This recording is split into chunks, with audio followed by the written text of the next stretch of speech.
Enfin, Chag Hanouka. Cette fête tant attendue, les enfants adorent, tout le monde aime ça parce qu'on sent qu'il y a quelque chose de bon dedans, de lumineux, et c'est ce qu'on a besoin le plus au creux de l'hiver. Maintenant, on a très souvent tendance à comparer un peu dans le temps Purim et Hanouka. Pour quelle raison? Pourtant, c'est vraiment pas la même fête. Au fond, oui, quelque part. Dans les deux cas, il y a quelqu'un qui a voulu tuer le peuple juif. Il a voulu qu'on disparaisse. Pour Purim, Haman a voulu nous tuer physiquement. Il a fait en sorte qu'il y a un décret, que ce soit finito pour nous les juifs. Ensuite, à Hanouka, pour comparer par rapport à cette fête, il y a eu pas vraiment un décret, mais quelque chose de beaucoup plus sournois. Les Grecs ont voulu assimiler les Juifs. C'est une mort spirituelle. Et dans un certain sens, c'est beaucoup plus grave qu'une mort physique. Et ça, certaines femmes l'avaient compris à l'époque, certains hommes, des très courageux. Ils étaient 17, d'après certaines sources, contre les Grecs. Ils se sont battus et il y a eu des miracles. Car ils savaient que Dieu était avec eux. Comment on peut comparer ces deux fêtes? Simplement que une est la commémoration d'un décret qui a été changé en la faveur du peuple juif qui est toujours vivant aujourd'hui, et l'autre qui a été même encore plus, plus compliqué, plus sournois. Et si ça avait été réalisé, ça aurait été une catastrophe, on serait peut-être même plus là, ce qui n'aurait pas été trop possible parce que le monde a été créé. Dieu a créé le monde pour que son peuple juif le représente, donc ça n'aurait pas été trop possible, mais quand même, il y aurait eu quelque chose d'autre dans l'histoire si il n'y avait pas eu Hachem qui nous a aidé à gagner la guerre. Donc dans cette guerre psychologique que les Grecs faisaient, ça correspond un petit peu à ce qu'on vit aujourd'hui.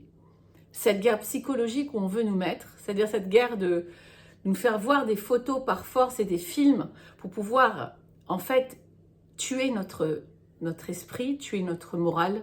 Et c'est juste là qu'il faut faire juste le contraire. Il faut essayer de sortir de l'obscurité et d'aller vers la lumière. C'est très important.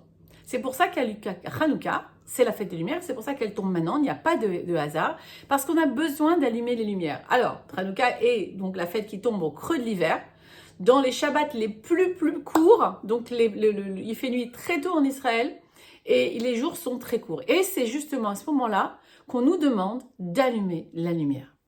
Parce qu'à partir de Hanouka, à partir de Rosh Chodesh à peu près, ça tombera dans Hanouka, on va commencer à augmenter la lumière et on va commencer à éclairer les jours. Mais pour ça, Dieu a besoin, pour faire cet acte-là, donc pour être là-dedans, pour éclairer le monde, il a besoin de toi. Il a besoin que tu t'allumes. Alors, voilà, pourquoi on allume des bougies, pourquoi on allume les lumières. Dans la chassidoute, la bougie est comparée à un être humain. Comment? La cire que tu vois, c'est le corps. La mèche, la petite chose blanche, le petit fil blanc qui sort, c'est le nefesh, l'esprit. Mais qui va allumer le corps et l'esprit? Qui va faire en sorte que tu vas t'allumer? C'est ton action de frotter une allumette et d'aller l'éclairer. Donc en réalité, quand on fait l'acte symbolique, vous savez, rien n'est fait pour rien, pas un petit acte que l'on fait qui veut rien dire.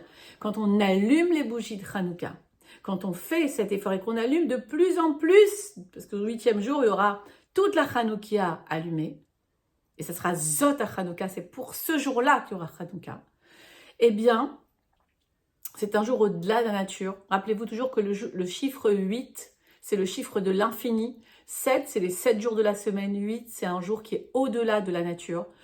D'ailleurs, les Hashmonaïm vient du mot shmoné. Et le chet de Hashmonaïm, c'est 8. Donc, vous voyez que c'était quelque chose qui était au-delà de la nature qui nous est arrivé. Les Hashmonaïm qui ont gagné les Grecs, ils étaient une infime poignée. Et les Grecs étaient une armée entière. Donc, pour pouvoir faire rentrer cette lumière dans la maison, il faut que tu allumes ta mèche, ta flamme. Ce qui veut dire aussi que ta maison, c'est ton corps. Bon, c'est ta maison, tu vois, j'ai une maison. Mais ma maison, c'est moi. Ça me représente. On dit toujours, la femme, c'est l'âme de la maison. Pour que je puisse mettre de la lumière dans ma maison, c'est-à-dire mettre de la lumière en moi. Et quand je mets de la lumière en moi, j'éclaire mes enfants, mon mari, mon entourage. Je m'éclaire de l'intérieur, je vais donner les bonnes choses que j'ai, je vais faire vibrer mon âme, je vais cesser de réfléchir à ce qui se passe, de réfléchir et de vivre les choses, de faire des choses sans trop réfléchir quand on sait qu'on fait la bonne chose. Comme de faire un alia, il ne faut pas faire une alia en réfléchissant trop, sinon on ne fera peut-être pas l'alia. Il faut juste la faire. Un peu comme Shabbat, il faut le faire. La asot est à Shabbat, faire Shabbat. C'est pas penser, réfléchir, fais-le. Donc, allume-toi de l'intérieur, allume ta maison, allume ton foyer, allume ta mèche.